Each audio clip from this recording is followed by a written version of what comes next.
Welcome to the Abundant Vision Fundraising Podcast. Whether you are a seasoned professional or a first-time fundraiser, we have the advice you need to take your next step toward major gift mastery. I'm your host, Tom Dauber, President of Abundant Vision Philanthropic Consulting. So I was recently contacted by a dear friend of mine. Shout out to Steph, if you're listening. Steph reached out to me because one of her kids was in a sport and she wanted to raise some money for that sport. This particular instance, I believe, was lacrosse, which is an expensive sport. There's a lot of gear that you need. And certainly in that school district she's in, there's certainly kids that can't afford to play that might play if they could get all the gear. And she reached out to me because she was like, Tom, how do I raise money for this? And as all of you are familiar, that sort of situation, oftentimes we're doing bake sales, car washes, all sorts of things. And I've done those things growing up. I remember one time leading a mulch sale when I was very early on in my professional career, trying to raise money for a trip to India. And I spent so much time selling mulch and trying to get deals. Even graveyards, that was my big deal. That was the real big deal I negotiated. I got somebody at a graveyard to buy mulch off me. And I sold him a whole truckload, I think. So he did well there. But we ultimately had to go away from that approach because when we finally evaluated, what was the result of our actions, we had to basically stop doing ministry in order to raise money like that. I mean, basically, we start a second business in order to fund our primary business. And there just wasn't time to do both, right? So with that background and experience, I said to Steph, okay, there's really just three things you need to do. You need to understand what it is you're doing and why. And so I walked her through some really simple questions. Why does this matter? Whose life is different because of the money you're raising? What impact does this have on your team, on your community? So there's that. That's the first and really most important question. It's the vision question. Why is the world better because of what you're doing? We should all be asking that question in fundraising.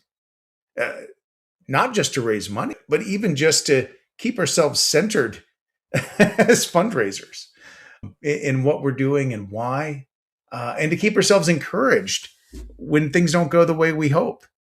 Fundraising can be a hard business.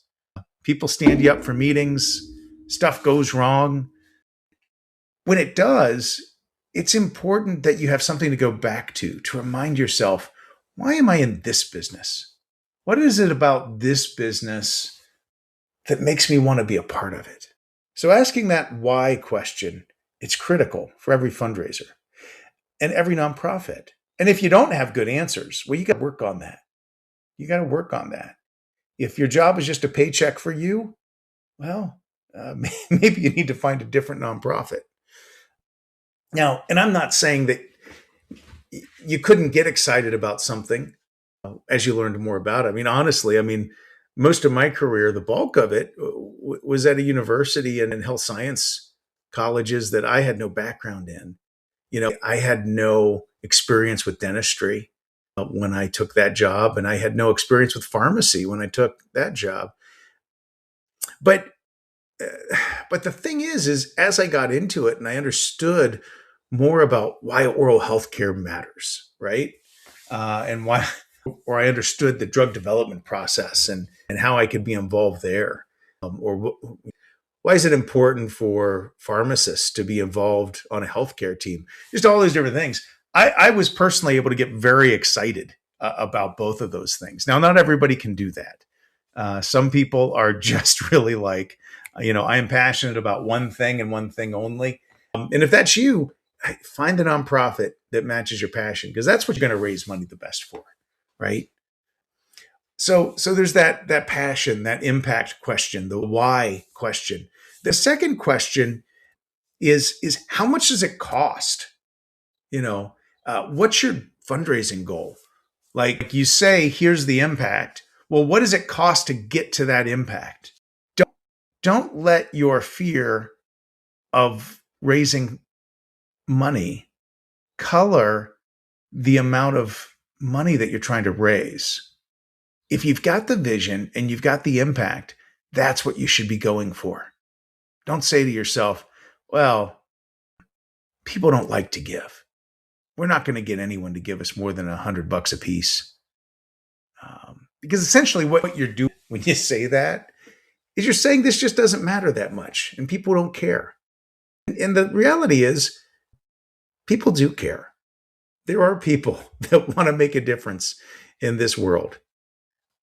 Everyone has passions. You just got to find those people. And that's the next piece there. But before I get to that, you got to find the right number. And you've got to really do some homework here. What would it cost? What would it cost, for Steph? I challenge her to tell me, okay, what does it cost to outfit one kid with all the equipment they need to do this sport? And then I said, well, is that all? Is that all the expenses a kid would need to do this sport? And she's like, well, no, there's a participation fee. And so we had to push a little bit to really uncover what were all the full costs if we really wanted to make a full ride. Because that was the vision, right? Kid that can't afford it, let's make this affordable for them. And that was the best case scenario. And so that's what we were shooting for. So then we identified that number. And then the next question was, well, then how many kids do we want to help? How big could the team be?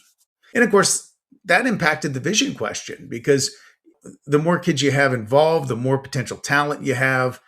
How does that impact your vision, right? So sometimes these things build upon themselves. They interact dynamically. The vision gets bigger as more money comes in. So there's those two questions. And then the last question is very simple. Who cares about this and has the money to do something about it? Who is that? Some folks may approach this question or this problem by sending an email. You send an email to everybody on the team or the parents of the players and ask them for $100 a piece. Now, for many of them, if they were missing $5,000 from their bank account, they probably wouldn't notice. That's the reality of it. That's what I said to Steph. Like, Steph, you need to go pay attention. Who are the kids that live in the really nice houses? Who are the kids whose parents show up driving a Beamer or Mercedes-Benz or a Lexus? Who are the kids for spring break? They're going to Vail. They're going to a vacation home in Jackson Hole. Not Jackson, Ohio. That wouldn't be meaningful. Jackson Hole, I meant. Where are the signs of wealth that are perceptible? Now, some of those people may be in horrible debt. I mean, that's the reality of life. But for many people, if they're doing things like that, they're probably doing that because they have money. And kids talk. They know who's going to Europe for spring break or, for things like that. They know who has money. Kids talk. A lot of times they shouldn't, but they do. Point being is, once you identify who would care about this and who has the means to do something about it, then you need to go schedule a meeting with them. Tell them what the vision is. Tell them how much it costs and ask them for help. Now, why am I saying this today? Well, it occurred to me after talking to my friend about this that fundraising is one of those things that scales. It scales really well. The first major gift I ever solicited was when I was 16. And I'm saying major gift in parentheses. I needed $75. I wanted to start a student club, a student organization, Fellowship of Christian Athletes. And FCA at the time, in order to be an official chartered FCA huddle, you had to pay $75. And I didn't have $75. Somehow, I instinctively understood that the answer was not to do a car wash. Instead, it was to go to people with money that I knew would care about this particular thing. So I went to my cross country coach, who I knew was a Christian and I knew was a business owner locally. I asked him for a gift and he said no. I'm like, come on, man. I'm your best runner. What the heck? So then I went to my Sunday school teacher, also a business owner, also liked me. And he said yes. And I'll also add that one of his kids was a teammate of mine. So I knew he cared about athletes, and he was my Sunday school teacher. So I knew he cared about faith and religious things. And I knew he would take a call from me because he was close to me. And I knew that he was a business owner. And he said yes. And I walked away from that meeting with a $75 check. And it was fantastic. I was hooked. Man, I didn't know it at the time, but that was going to become my career. So I learned some things. That experience confirmed to me that the best way to raise money was really to go to the people that have it, tell them what you want to do, and ask them for help. It also confirmed to me that 50% of the people, even the ones that seem like they're aligned with your interests, are still probably going to say no. And that's what you're going to find. Now, the safe thing to do is to send that email. It's to just send that out to the group and say, hey, would any of you give? You don't risk any feelings of rejection. But here's the reality. Those feelings you have, those fears of rejection, they're not real. They're valid. They're valid feelings. Don't hear me say your feelings aren't valid. What I'm saying is people saying no is not a personal rejection of you as a person. It's simply an expression that this isn't the thing they want to do with their money. And that's okay. But you've got to have a good sense of self in order to really stand up to that. So you've got to do the scary thing. You've got to actually put it out there face to face with someone. And here's another reason why that's so valuable. There's an adage I learned many years ago, actually while leading Bible studies. And I'll tell you, Bible studies is an interesting thing. You throw a question out, you could potentially get somebody dominating a conversation and just chatting and sharing their views. And it can very quickly become one person dominating a conversation. But one thing you learn as a small group leader, in any context, whether it's a religious one or a secular one where you're facilitating conversations, is that to encourage group participation, in order to get people to respond, you need to make a direct question. You need to pose the question directly to people, even by name.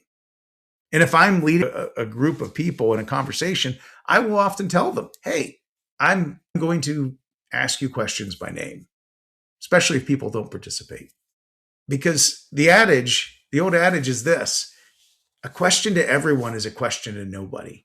Sorry, let me say that right. A question to everyone is a question to no one. So when you throw out a call to give at a meeting to a group, or by email or by direct mail, people see it, but it doesn't really have the weight that me coming to you as an individual and sitting down in front of you and asking you face to face for something specific. That's what we want in fundraising. We want to have personal connection.